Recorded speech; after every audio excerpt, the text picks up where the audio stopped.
আসসালামু আলাইকুম ওয়া রাহমাতুল্লাহ। প্রিয় দর্শক, আজ আমি আপনাদেরকে জানাবো অমুসলিমের মৃত্যুতে ইন্নাল ইল্লাহ পড়লে কি হবে।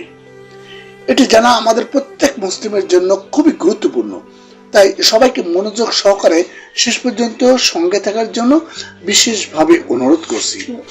বিসমিল্লাহির রহমানির রহিম। সাধারণত কোনো মুসলিম মারা গেলে আমরা ইন্না লিল্লাহি ওয়া ইন্না ইলাইহি রাজিউন পড়ে থাকি।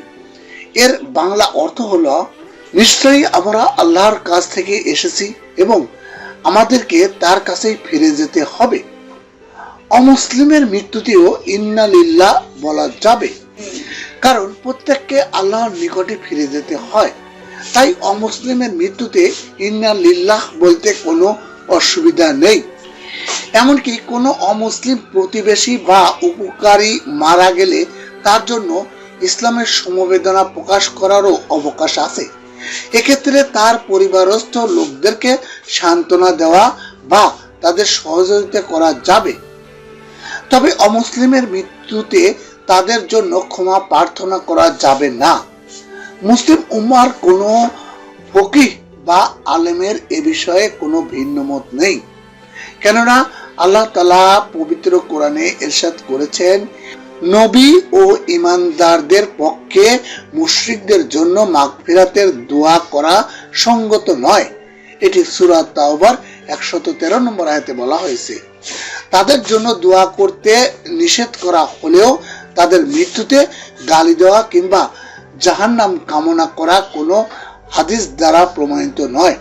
সুতরাং এই ধরনের কোনো বদঅভ্যাস কিংবা বিশ্বাস কারো থাকলে দ্রুত নিজেকে সংশোধন করতে হবে। মনে রাখতে হবে, নবী করিম সাল্লাল্লাহু আলাইহি ওয়াসাল্লাম ইহুদির মৃত দেহ দেখেও দাঁড়িয়েছিলেন। সহিহ বুখারী শরীফের বর্ণনায় এসেছে, মহানবী সাল্লাল্লাহু আলাইহি ওয়াসাল্লামের পাশ দিয়ে একসময় একটি লাশ নেওয়া হয়েছিল। তখন তিনি দাঁড়িয়ে গেলেন।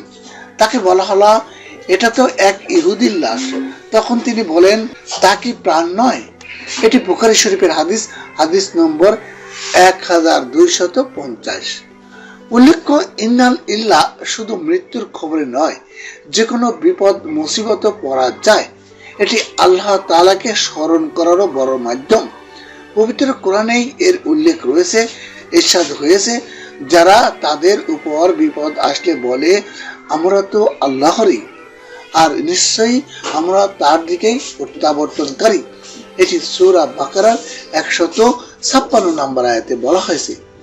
মহান আল্লাহ তাআলা আমাদের প্রত্যেককেই এই সকল ছোটখাটো আমলগুলো সঠিকভাবে পালন করার তৌফিক দান করুন, আমিন।